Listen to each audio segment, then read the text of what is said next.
उनके people villa apartment में शहनाइयां गूंज रही थी। मीनू सास अपनी गर्दन ऊंची किए मेहमानों के बीच इतरा रही थी। देखा टुनटुनी, इसे कहते हैं खानदानी बहू। शहर की रईस पिंकी चिड़िया अब मेरे घर की शोभा बढ़ाएगी। ढेर सारा दहेज और अंग्रेजी बोलने वाली बहू।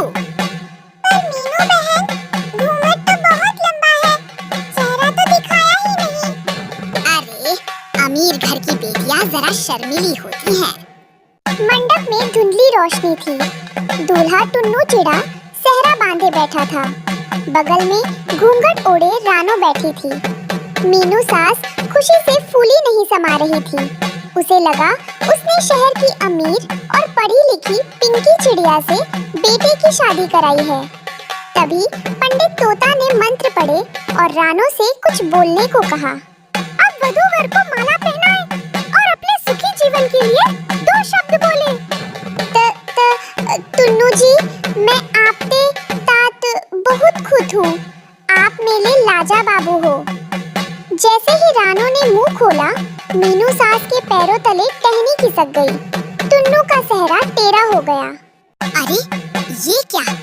ये पिंकी की जगह कौन सी रेडियो स्टेशन आ गई जिसका सिग्नल ही खराब है?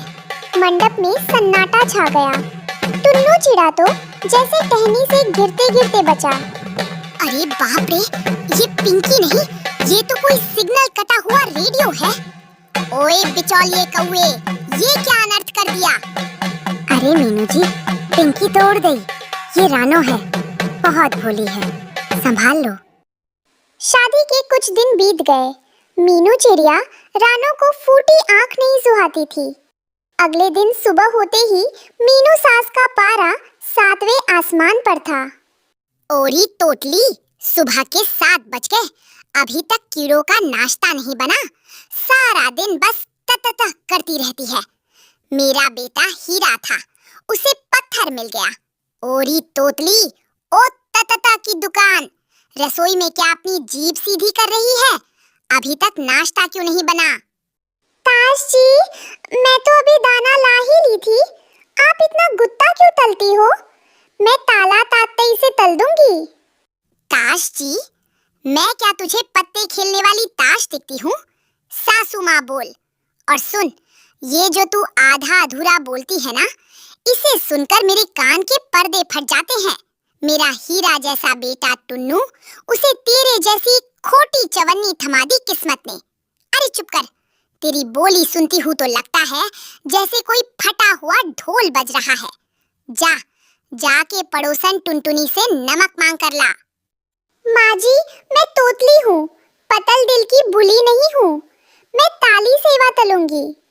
रानो बाहर निकली तो डाल पर टुनटुनी चिड़िया, मिट्ठू तोता और कालू कौवा पहले से ही पंचायत लगाकर बैठे थे। क्यों भाई मिट्ठू, आज मौसम कैसा है? मौसम का तो पता नहीं कालू भाई, लेकिन मीनू की बहू का नेटवर्क आज भी कमजोर लग रहा है।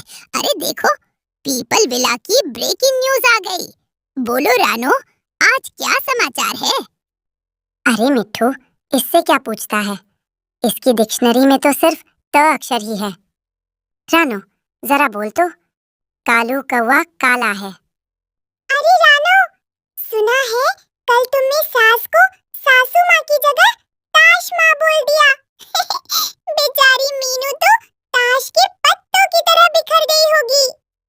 आप लोग मेरी मदद करो ना, मुझे नमक दे दो, ताश माँ बहुत गुस्से में है। नमक? नमक तो तब मिलेगा जब तू कच्चा पापड़ पक्का पापड़ 5 बार बोल के दिखाएगी। बोल, ता ता ता। सब जोर जोर से हंसने लगे। रानो रोते हुए अपने घोंसले में वापस भाग गई।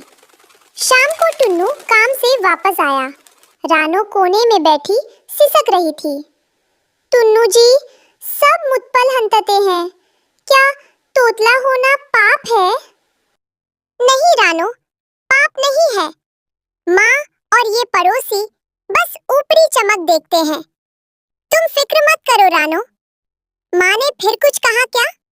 देखो, मैं जानता हूँ धोखे से शादी हुई, पर तुम दिल की बहुत अच्छी हो। टुन्नू जी, मैं तोतली हूँ, पतल बुरी नहीं। माँ जी को बोलो ना, मुझे मत डांटे। मेरी क्या गलती है? मैं क्या बोलूँ रानो?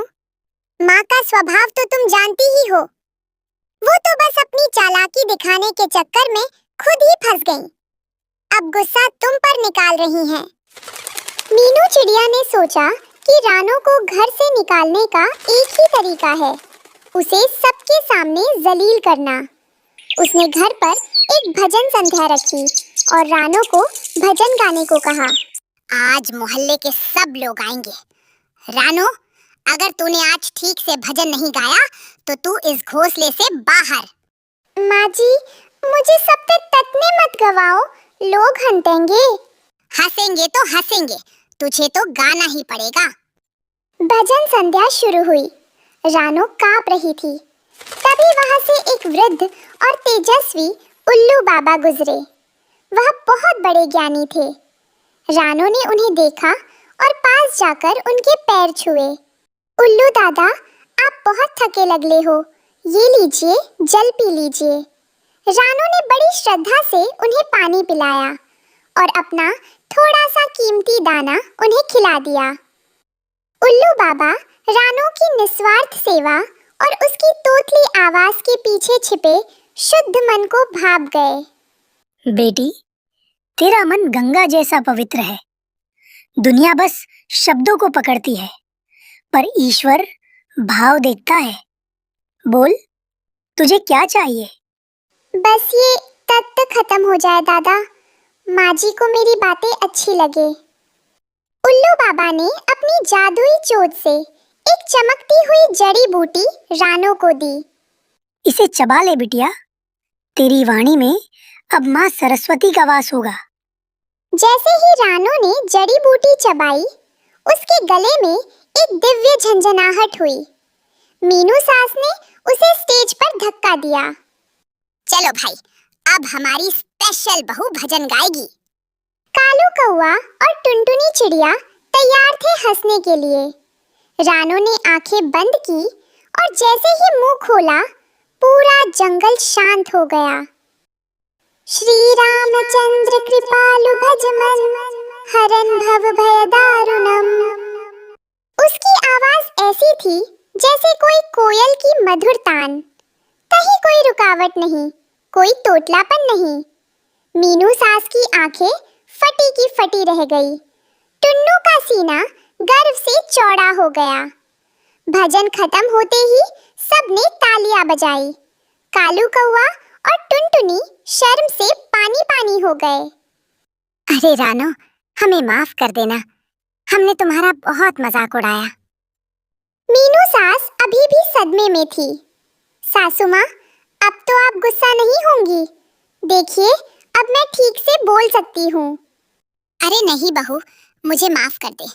मैं तो तेरी बोली के पीछे तेरा साफ दिल देख ही नहीं पाई। मैं अपनी चालाकी में अंधी हो गई थी। उस दिन के बाद मीनू सास ने रानो को अपनी सगी बेटी की तरह प्यार दिया। रानो की मीठी आवाज अब पूरे सुंदरवन में मशहूर थी और टुन्नू चिड़ा अपनी सुरीली रानो के साथ